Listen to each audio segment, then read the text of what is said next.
When the moon hits your eye like a big pizza pie, that's amore. It's a bit low for me. Oh, you don't think you hit the register there? I think it was pretty close. You nailed it. Welcome to Shoot Your Shot, the podcast, where myself and Lindsay, photographers in both the wedding and portrait space, react to your DMs, voice notes, messages, ideas, thoughts, hot takes, all to do with the wedding photography and portrait photography space. We're taking a bit of a detour this episode. And the first detour we're going to take is by turning off the air conditioner, Tim. Oh, shit. Is that... Yeah, that's what that sound is. It sounds so... It's so nice in here, though. Tell them what we're doing. I'll take care of that. Hi, everybody. What's up? Welcome back to the Shoot Your Shot podcast.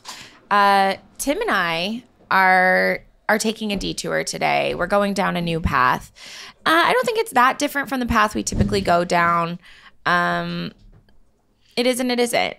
Okay. Something that we've noticed over the past number of weeks, months, whatever, is that we and the photography community are feeling a little negative, feeling like a little bit of negative Nellies. A little bit. And I think that sometimes that can be a thing that continues to perpetuate. It's a bit toxic. You know, and... We don't want to be toxic. And that's just not us. It's just not our vibe. No. Of course we love a hot take. Of course we love a little bit of drama. But what would the industry be if it wasn't something that we actually truly loved and respected and it brought us so much joy? And unfortunately, we haven't been talking a lot about that lately. And we also haven't really been seeing a lot about that from our peers. No. And, you know, we are going to be the change we want to see in the world. Hell yeah. And we are going to bring it right on up. And you know what? I kind of hope that this inspires some of you to think about some of the positive aspects of your own careers and your own lives. Yeah. You know, I love a gratitude journal. Do you live by it? Do you gratitude? I gratitude mentally. Practice? I don't write things down. I used to work for a company that was based in gratitude and the effects of positive psychology to help people be better human beings and better employees at work. So I know a lot about gratitude. I know a lot about positive psychology. I practice it informally. Mm-hmm. Every now and then I'll just sit outside in the yard and be like, I'm really grateful for like leaves. You know, like things like that. Leaves are nice, yeah. Leaves are great. But we start every episode, if you didn't know already, by rolling the magic 8 ball. Lindsay, I put it on your side every time. Can you reach it? Thank you. Since this is a positivity-based episode and we're excited to pump you up with that positivity, I'm going to ask the 8 ball one simple question. Are we going to have a real positive year coming forward? Oh, yeah. 2024. What's the rest of the year going to look like?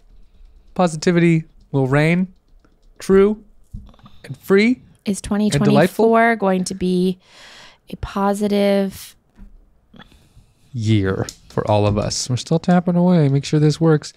Take this time to remind you to subscribe, like, comment, do all the things to show up so that we show up for you. I promise you I'm not trying to get different results. It lands on an edge. We got. You may rely on it. Is that what it says? Yeah, you may rely on it. Great. So you can rely on having a positive year. You, me, Tim, all of us, we're all going to have a really fantastic and positive rest of our year. So to kick this off, we've assigned each other a bit of homework that we did while we were eating our lunch just now to come up with a list of 5 things we love about photography. They could be general. They could be specific.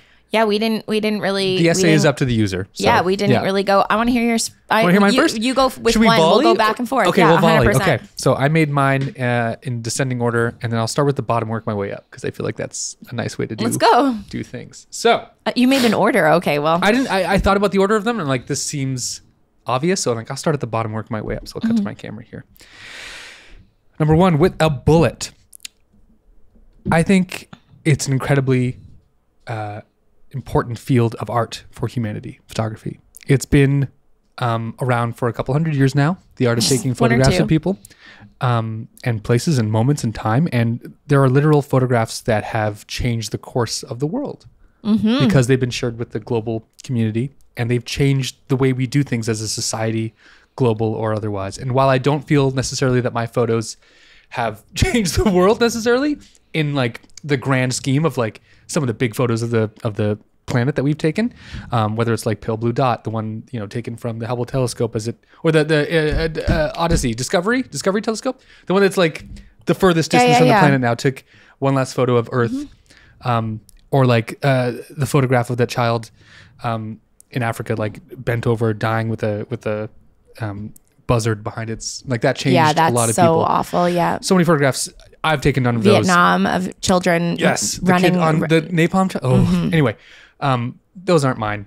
Mine are not that impactful, but I do feel like the photos I have taken, at least some of them, whether they're video or photos, have helped people in their own lives come to terms with things in terms of relationships, deaths, life, beautiful moments. And I think that's super important. So that's my number. And I think it's cool that we get to be a part of that, like to be a part of a bigger picture.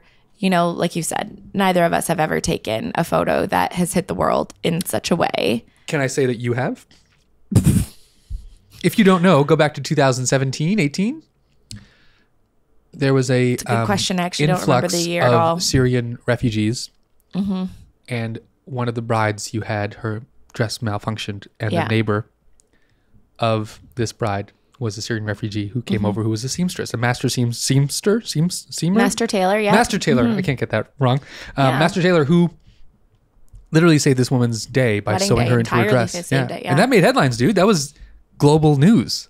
It was heard around the world for a period of time. It's interesting because obviously the news cycle is much, much, much shorter now. And as I'm sure those images that are I think far more impactful than mine were, was contentious at the time. There were a lot of people that weren't for immigration. No, really were firmly against immigration.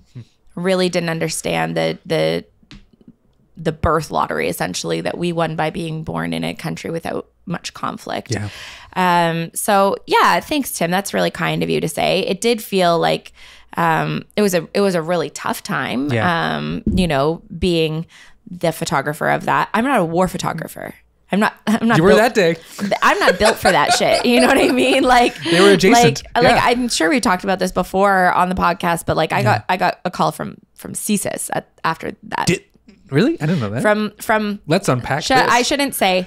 I got a call from a person very close to the family. They had a sponsor saying that CSIS had contacted them, wanted to reach out and say, hey, we need to shut this story down. Really? Because his family back in Aleppo was being threatened by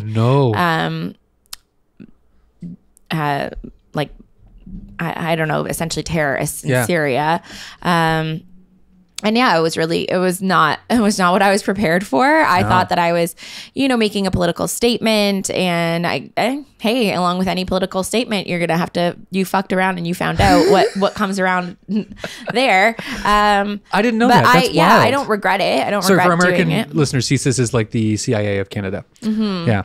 FBI. Yeah, so like they have an anti-terrorist unit, and they're just tracking all major news stories, and it was literally like there's buzz on the dark web basically. Is that what they said was, what I was told was essentially these terrorist organizations in Syria are essentially just kids. Yeah. They're like children with AK-47s. They're like teenagers, and they're sad that they're not getting the news attention that this man is getting. And they were pissed that Syrians were leaving. Yeah.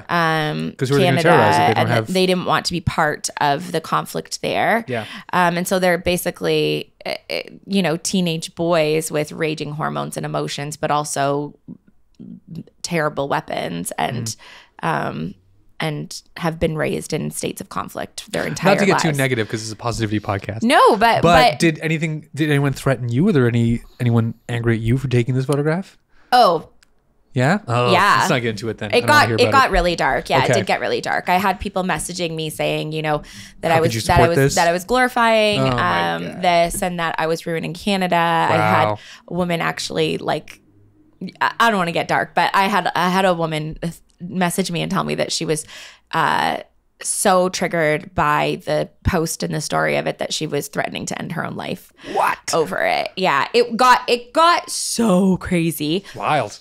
As with and let me turn it around. Okay. The woman's still alive. Good. I'm sure of that, because it was just help. very much an empty threat from a troll on the internet. Okay. But what I learned from that is that,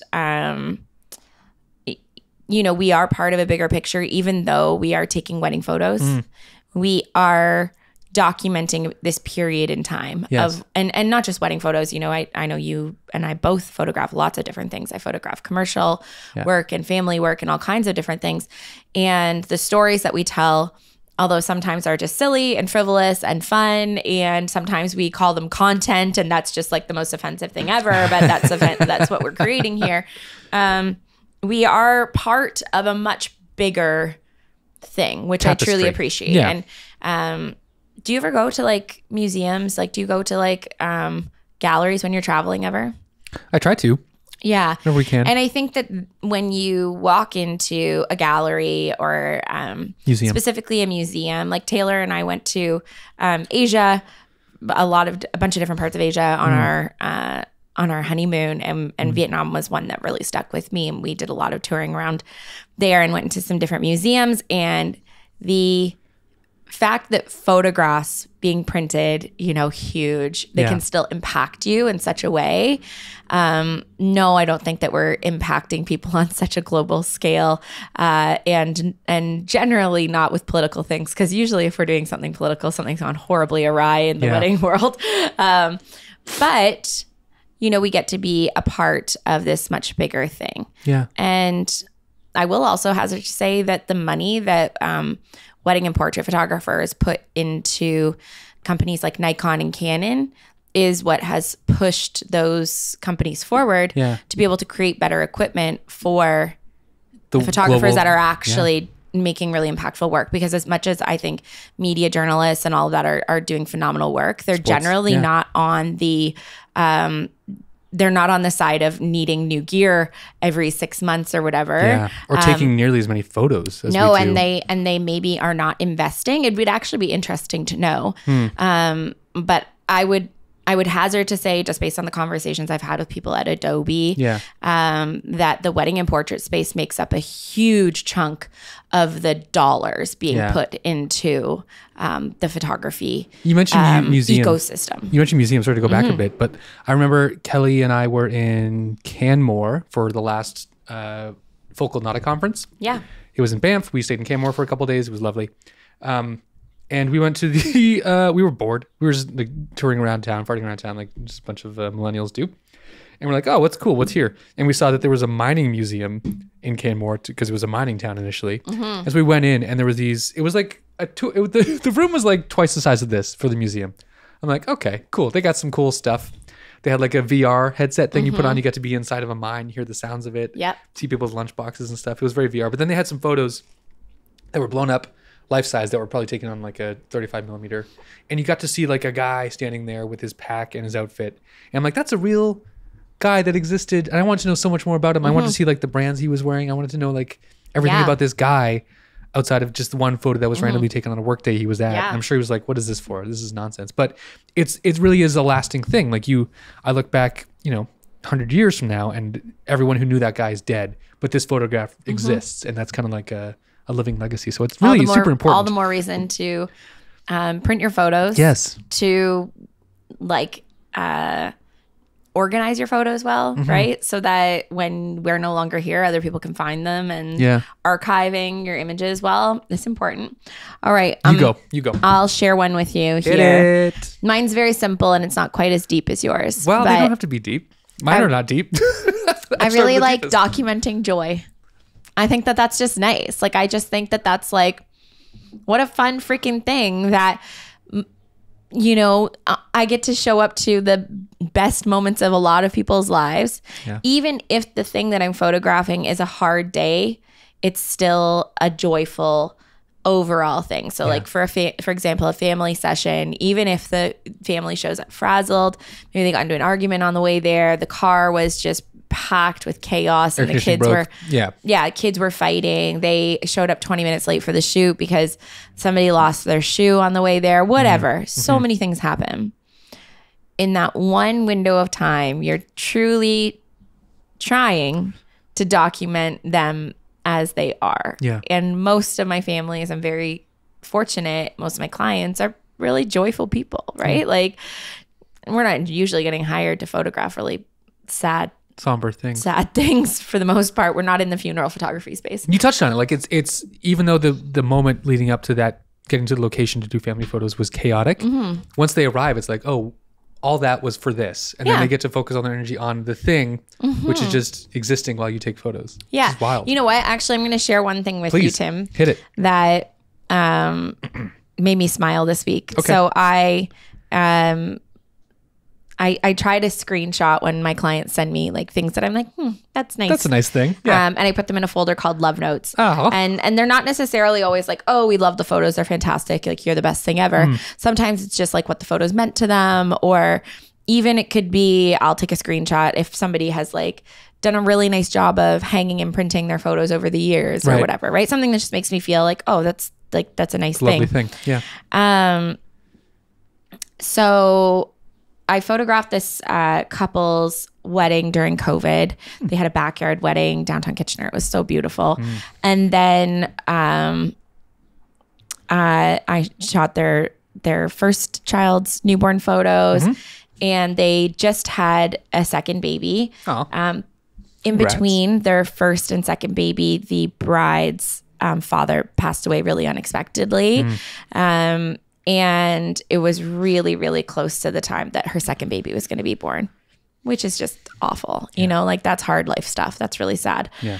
And we actually did the newborn photos on Father's Day. I don't think that it was like a thought that she had. Like, I don't think that she actually thought about it at all. I'm pretty sure she didn't, because I showed up and she's like, sorry, I just realized it's Father's Day. Like, you have somewhere to be. And I'm like, no, I scheduled this too.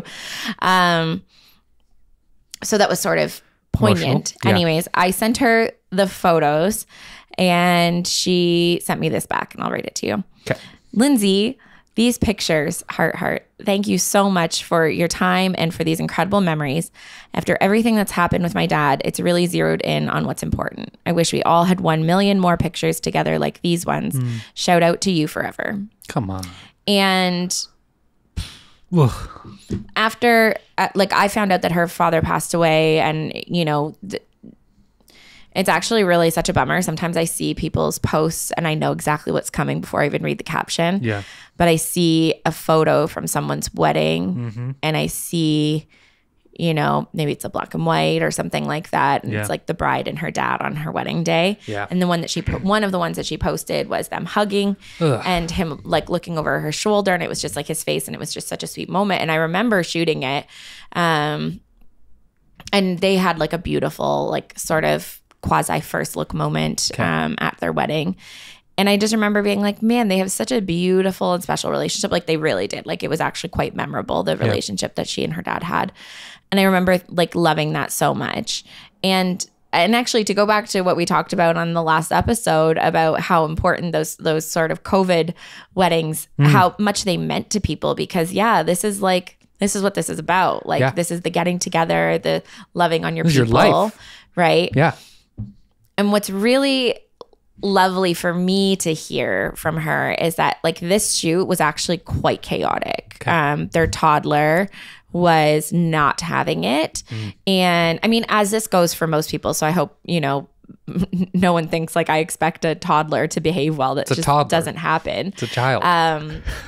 But he was just being himself. Well, I think he's probably actually much more chill when I'm not there and putting a camera in his face. Sure. But he's adjusting to life as a new brother. He's adjusting to there being a baby in the house.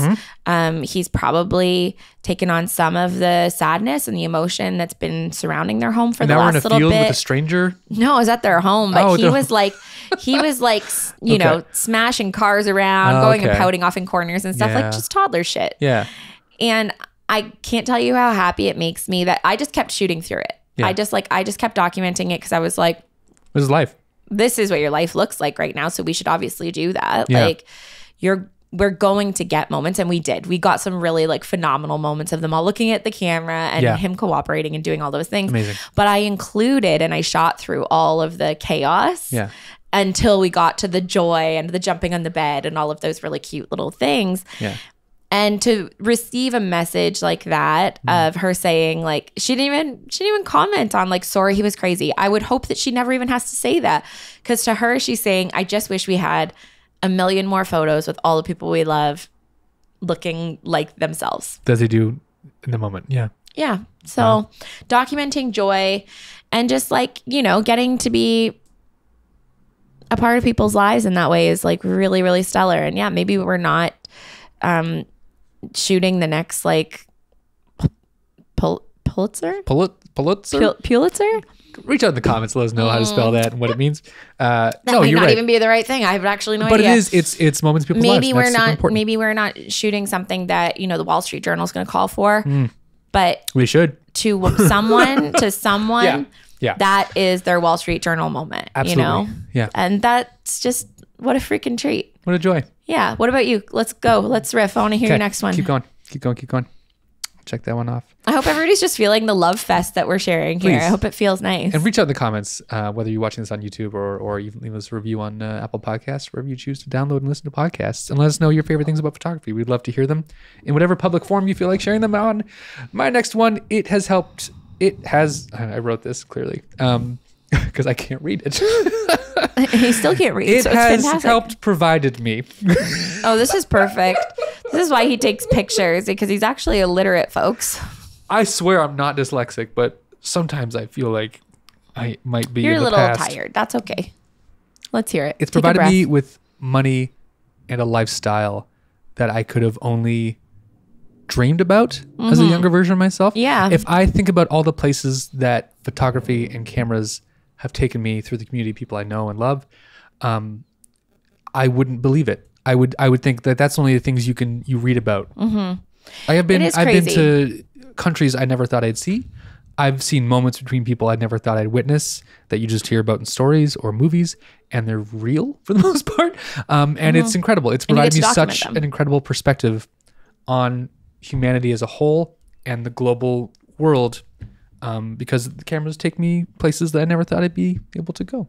And also, like, this whole idea of a starving artist is bullshit. You make it work and you find the tasks and the jobs that pay you the money. I think starving artists is a nonsense thing. You should all get over it immediately and find a way to make it work, because you don't need to be a starving artist to be a real artist. I make great money doing what I do, and also I don't sacrifice too much for it. You know what I mean? I enjoy the things I do, so I don't feel like I'm sacrificing my free time in a way that is detrimental to my life.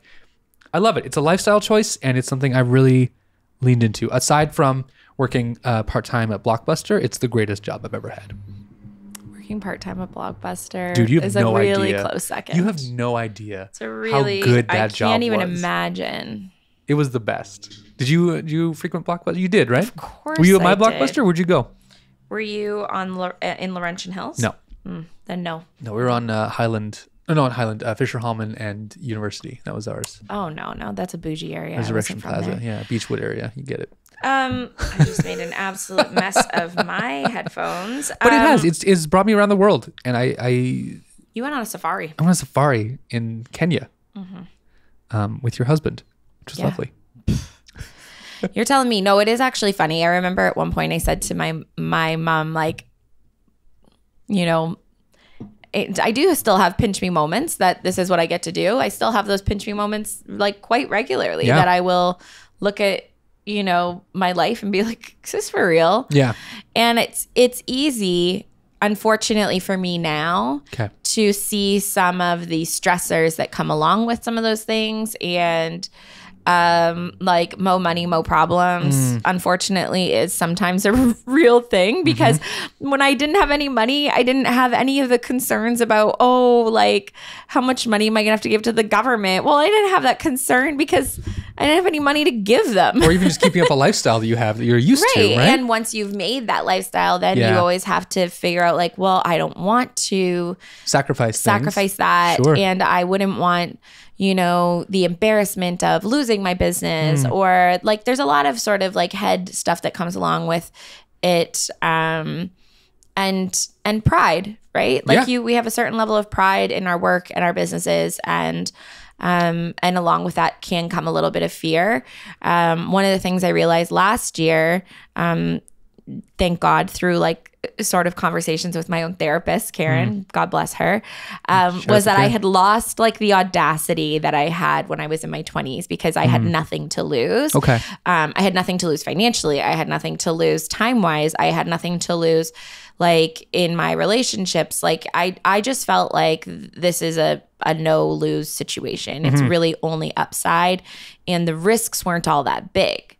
But then as you start building a brand, building feeling a a sense of your own accomplishment and feeling like, okay, well, I want to maintain this. Yeah. The alternative of not maintaining it is embarrassing and scary and all of those things that come along with that. And so then you sort of stop wanting to take risks because I shouldn't say I could feel really scared of, well, what if? And as soon as I realized that, it was so freeing because I was like, who do I think I am? Like, absolutely not. Am I going to be worried? Like, my life is freaking great. And I can always, everything is figure outable. Yes. Everything in our lives, we got to this point by finding a concern and finding a roadblock and finding a way. If it's mentionable, it's manageable. Right? Like every single step of our businesses has given us this flexibility. Yeah. Over time, we've made new decisions based on the learnings that we've made, you know, and you know, whether it's something quite as simple as I hate the autofocus on this camera, and so you solve that, or something slightly larger, like I haven't seen my family in ages. Okay, so I need to take some more time off. Unfortunately, that's a year out process because we book so far out, right? Or, you know, my mental health is struggling, whatever those things might be. Yeah. Once you can recognize them and once you can really truly acknowledge them either internally or with a friend or a therapist or whatever, they can all be solved. And that's just like such a delightful thing to know. That's such a delightful little thing. And there's a lot of freedom there. And yeah, the fact that we make like really freaking good money to just do like a really nice thing all day. Like I know a lot of people that make good money. Yeah. They hate their jobs, some of them, right? Like mostly in pharmaceuticals. Yeah, I have a few girlfriends that, you know, will tell me like I'm totally okay with disliking my job because of what it gives me. And I love that for them because if they're okay with it, then that's phenomenal. Totally. Right? Like if the trade-off is worth it, if it's purely transactional, the grass can always be greener, right? Absolutely. Like there's things that they would envy of ours that I envy of theirs. Totally. And as long as they are doing well, but what a joy for us that we get to do a thing we like and we get paid for it and we get to go and see crazy things like and set our hours for the most part and decide when we want to make more money versus less if we want to just take a day off. Go to a giraffe cafe somewhere for a week. You know what I'm saying? Like it's a little weird. It's a little weird that we get to do this. So you're up next. Okay, let me number 2 for Lindsay. Let me share. You know what? It's funny. I didn't put like travel and opportunities on there because I felt like to me it's just so apparent. I'm doing it anyway. But I plus one yours. Yes. Okay. Love it. Okay. You know, it's so funny. I said one that was actually very similar to your first one, but creating work that affects generations of people. Yes. And to me, I think that's really, maybe that's an ego-driven thing. I have no idea, but I don't think it's ego-driven. To me, I think it comes from the nostalgia that my mom used to and still does actually make epic photo albums. Oh, she does? Does she print the 4x6s and slide them into the sleeves? Like pulls the sticky back and dude, that's my favorite thing. Going to my parents' place and going through the photo albums of like people I don't know and like up to a point where like I have photos. I know my dad has photos of him at the Grand Canyon in like the 70s. Oh, so cool. And I'm like, shirts, tarps off, Nick Musa, just like, I'm like, holy shit. Most of our albums mustache like this. Yeah, most of our albums started in 1985 or whatever when my parents got married. I'm saying in my head, I'm like, that's not my mom. Oh, interesting. So yeah, I haven't seen many of those pictures. But then it leads up to, you know, wedding. And then, you know, even before then, like them dating, early photos of like my extended family, uncles, aunts, grandparents, and then into weddings and then into like social gatherings. I'm like, oh, I was at this one. And then that's like 2 books deep. Yeah. And then you look and you're like, oh, that's me like in a full swimsuit, full like snowsuit in the backyard of my childhood home, looking like a starfish that can't move, trying to swing a golf club on top of a pail because my dad golfs. I'm like, I'm going to golf too. Or like pushing like a fake plastic lawnmower from like that shit is so much more rich and important than like memories. Because like I don't remember that shit at all, but it's documented, tangible. And it's super. Yeah, it is. It is like ego, and it's something that long after your parents are gone, long after you're gone. God willing, there's no family house fires. We have to, and those photos will last for generations of people. And I think that that's really, really cool. And, you know, it tells a story. My grandma used to write little notes on the back of the 4x6s. So whenever I wanted to know a little bit more, I could pull it up and she would have written the names of the family members and maybe the year or whatever. And we have this going back years and years and years. Like I have photos of my grandparents that I never met. My dad has one of the most iconic, I'm going to give it to you for this episode because you have to see this photo. One of the most iconic wedding photos I've ever seen. And it's of my grandma and grandpa in the back of a car. Wow. Right after they had just gotten married. Okay. And I never met them. They passed away long before I was born. And the fact that I felt a connection to them spiritually because of those photos and to my own heritage because of those photos, I think is very, very cool. Can I stop you right there? Yeah. I just got chills from that. Okay. And I think if we don't make a new marketing video for you based around this story, I'm going to cry. You need to cry. This is one of those things that's so hard to convey to people because photography is one of those things that's like, oh, you hired a photographer. Great. They're going to show up, they're taking photos. Fantastic. Cool. I'll post a few later online. Thank you so much. They don't think about themselves because psychologically people 10 years from now do not see themselves as the same people they are today. Yeah. They see 10 years from now themselves as a different person. That's a psychological thing that our brains are not vast and deep and smart enough to perceive ourselves 10 years in the future. That's why people say, what are you doing in 5 years? Because that's attainable for the most part. People don't ask 12 to 20 years from now. They don't think about that unless they're talking about RSPs or buying funeral arrangements. You know what I mean? Like that's not something people talk about. If we could, to bring it back to marketing, which I feel like I'm getting better at. I am, if you don't know, I'm a pro at helping people create marketing materials for their wedding business. Tim is really good at I'm weirdly good at it for everyone else, not great for myself. Can we make a video about this and help convey that message to people? Because I feel like you just sitting in front of a camera explaining the connection you have to this photograph to people you've never met or briefly met is like, I want to buy something from you. All right. In a non greasy way. I feel like that's important.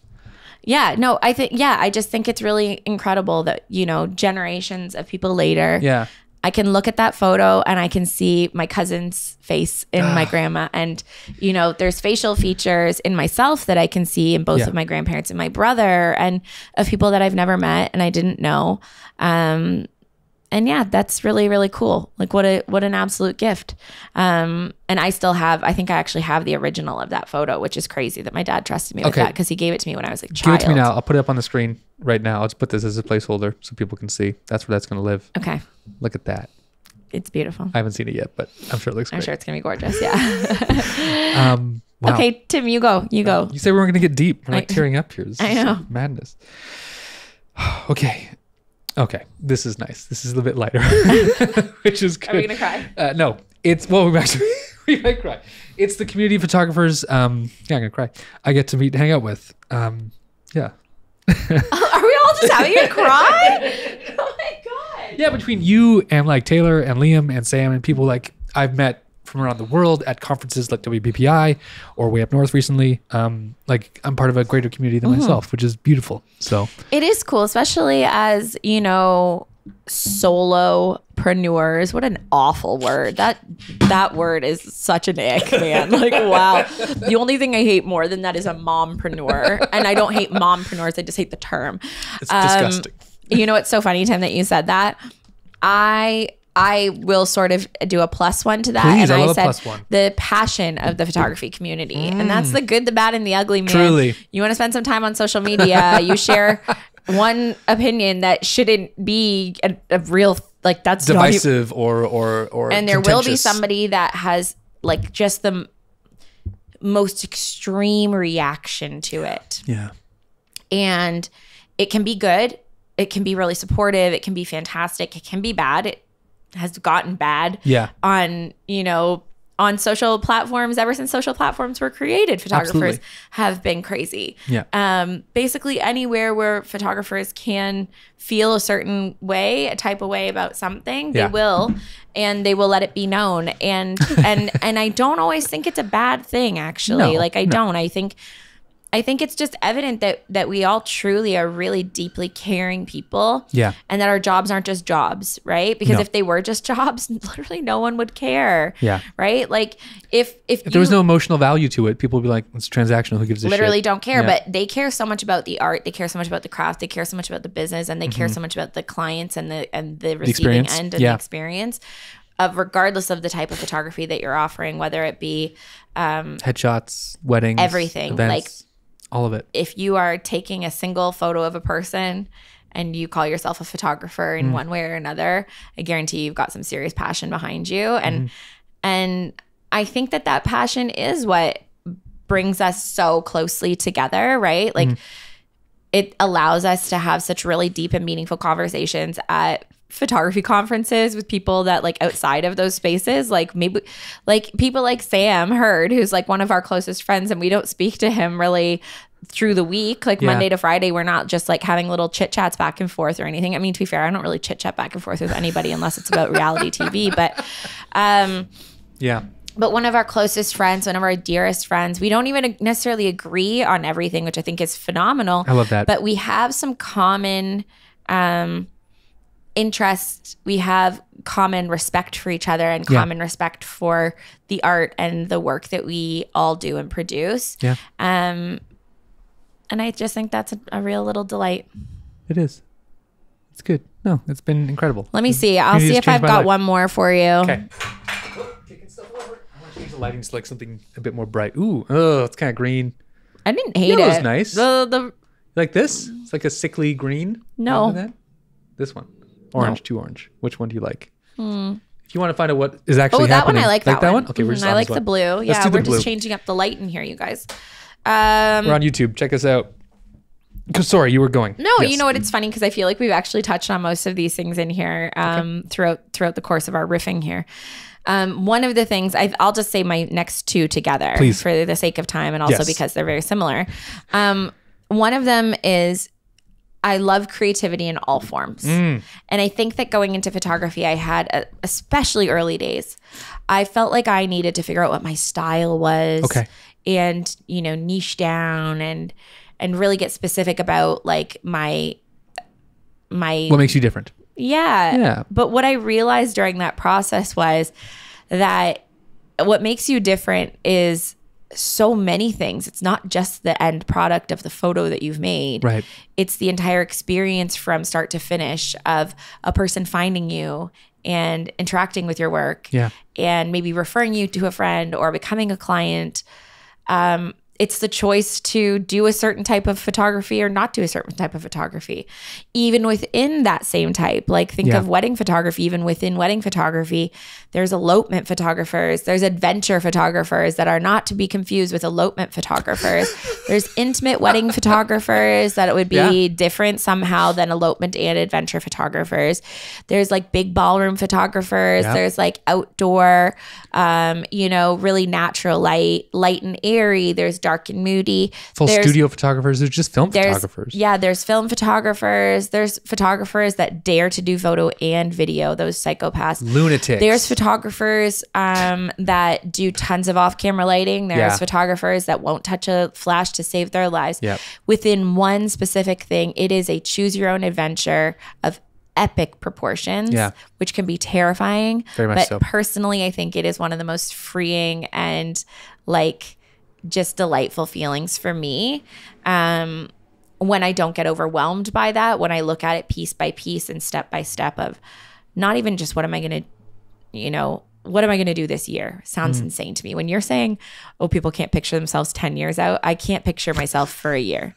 I will say, I feel like I have a unique perspective on this for you because I've seen you work at countless weddings now over the past decade.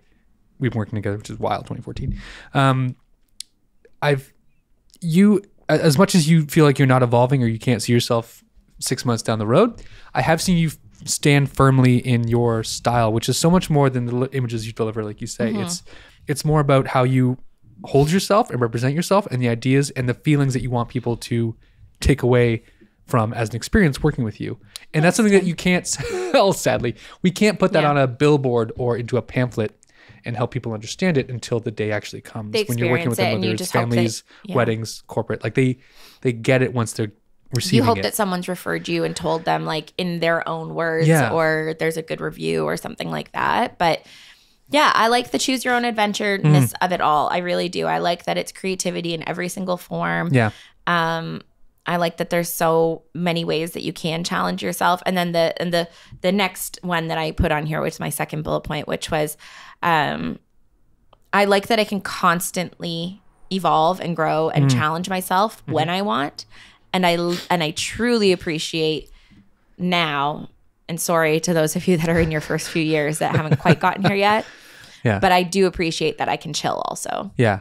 Like I appreciate that I'm at a point now with my work and my business that it doesn't always have to be a grind. Yeah. I love the grind. Oh my God, I still do. Like I was actually just thinking about this yesterday because I told somebody not that long ago that I could not pick up and move because I don't think that I have it in me to do now what I did when I was 22, because the amount that I like just had to Throw at the wall? grind every single day. Like we didn't socialize. We had friends over and we had laptop parties where we literally would just work for 14-hour days. Yeah. Like I would run out to a shoot, I'd come back, I would edit right away. I was working.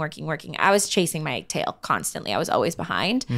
So it is nice now when I feel like I want to take a step back and I can truly do that. It feels really good. Yeah. Because I think that growth happens in the boredom a little bit, right? Like the growth for me happens on our extended sabbaticals when we go to Mexico for a little bit. And I actually, it's so funny. I always go with no intention of doing any work. And on the flight to Mexico, There's I'm a project like, I could do. yeah, I'm like actively thinking of projects I can work on and website revamps and things that I've been putting off forever because I've just been exhausted and drained by just the daily grind of working. Yeah. That all of a sudden I'm excited to. So it is nice to have the mental space, but also the financial space and the time and all of that to do those things. Yeah. But yeah, I kind of take back what I said and that I didn't think that I could move. I think you could. Maybe it's the caffeine. Within 3 sentences, she's decided she can go any country on the planet and make a business within 6 months. I'm sure she could. No, because I didn't. I've been thinking about this actually for a long time. Not that there's any move on our horizon or anything like that. So like, don't think like anything is coming. This is a public service announcement. Yeah, Taylor and I are moving to Canmore. Check out the Mine Museum. It's dope. That's not a joke, but maybe it is a joke. We're not moving to Canmore. But could I pick up and move somewhere?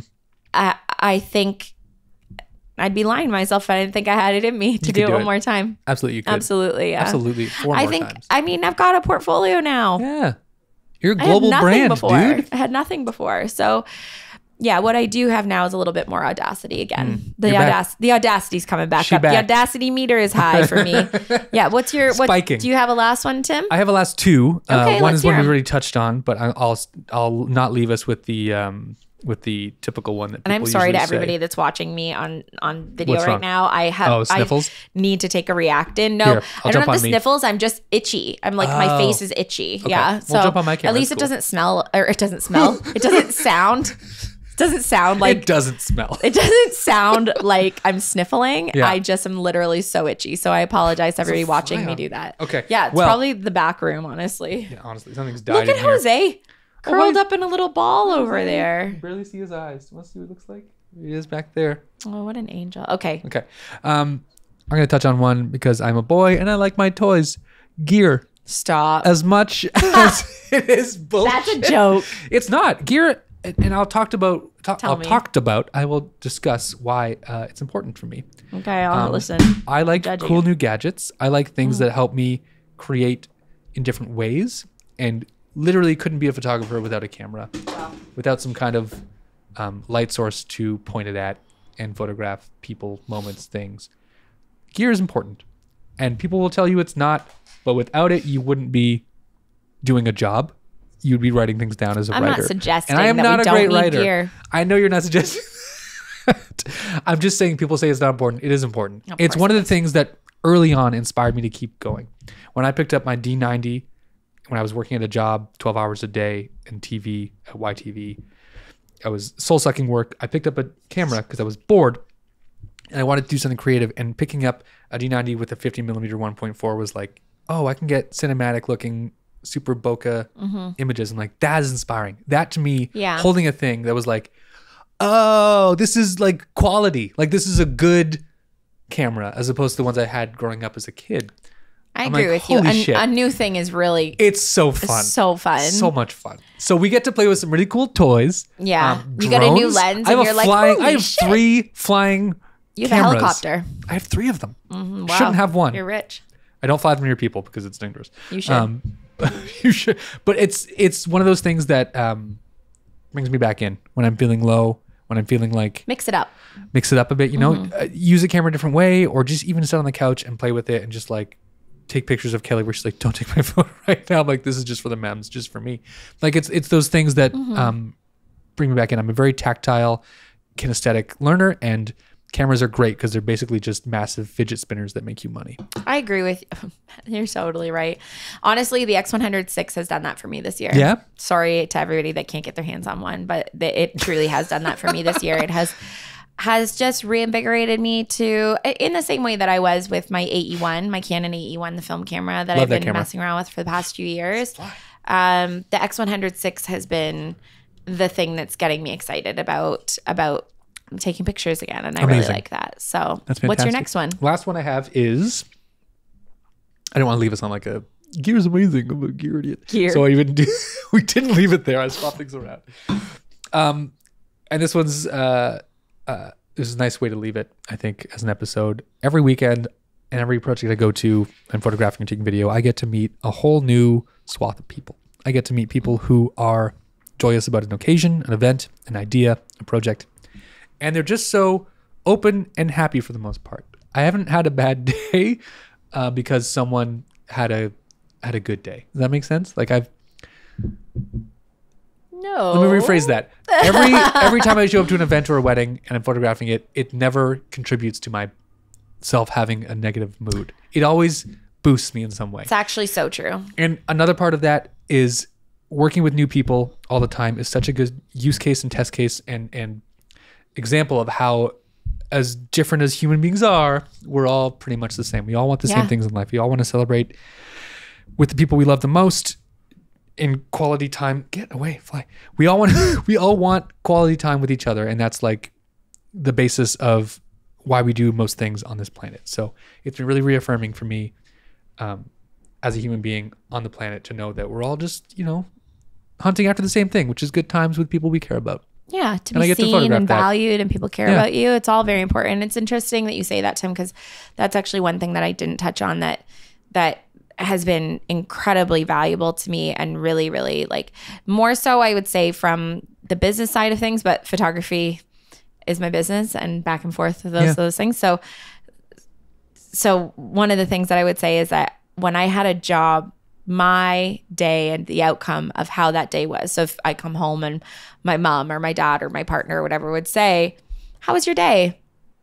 That answer for a long time was entirely dependent on how other people that I interacted with, how their day was going. Yeah. When I worked a 9 to 5, right? I would show up and I would just pray that the boss was in a good mood. Joan was cool. I would pray that the girls working in the customer service department weren't having a fight with each other that I was going to get roped into. I would just always hope that those people were going to, not just totally rock my world that day. Yeah. Because usually that would mean it's a week-long thing. If there's drama, I worked at a hydro company. There was job actions. There were unions. We were talking about. It's so funny to me because it's like, honestly, we think creatives are dramatic. Go work at a hydro company. Literally so dramatic. But hydroelectricity, not just water for Americans. Yeah. My outcome of my response to how was your day wasn't in my control, unfortunately. And it wasn't. It truly was not in my control. My day could get absolutely terrible. Rocked by someone. By nothing within my control. Yeah. And now sure, we can witness other people having rough days. Even at weddings, we see some really challenging things. We see some like, you know, bad dynamics and stuff. But we like float above it. But we, as the photographers, are on the outside of that. We are like the audience to the theater. Yes. And if we are a part of a problem, usually we have an ability to solve it. We're part of the solution. And we can come around to a place where it's never going to be, how was your day, really bad. Yeah. Very, very rarely. I never. might come home and say it was a challenge. And on my worst days, I will say it was a really good payday. On my absolute worst days. That's what I always say. Well, it was a really good payday. So today, what did I do? I got paid. You know, paid. on the worst days, and those are really, to be creative. Those are few and far between now. Yeah. Whereas I would say they were like an 80 to 90%. Wow. Where they were paydays before. So pretty crazy, actually, you know? So I would say slay. Live, laugh, love. And be kind to your people, be kind to yourselves, be kind to your friends, be kind to your fellow photographers. Yeah. If you're feeling like being reactive on the internet and mean, take one quick little deep breath. Touch grass. Do a little Google first before you say something that's just actually plainly stupid and wrong. Mm-hmm. Before you say something mean to the brands that you work with, consider that the social media managers are human beings. Human beings everywhere. And they're literally just taking a paycheck, and they're actually also hoping to have a really nice day. Those are my takeaways. I think if you can go home and think about how blessed we are, that would be a joy for me. If you're listening to this in your car and you're thinking, damn, I feel all those things, go tell somebody. If you say it out loud, it'll feel even better. Totally. And if you want some homework, write down 5 things you love about photography and then share it with a friend. Share it with us. You can share them with us. You want to post that on Threads and tag us and say, hey, Shoot Your Shot wants to know what we love about photography. And here are my 5 or 3 or 2 or whatever you want to share. We would love to hear them. Thank you. Thank you for being here. Appreciate you so much. We'll see you in the next one. Prost. Prost.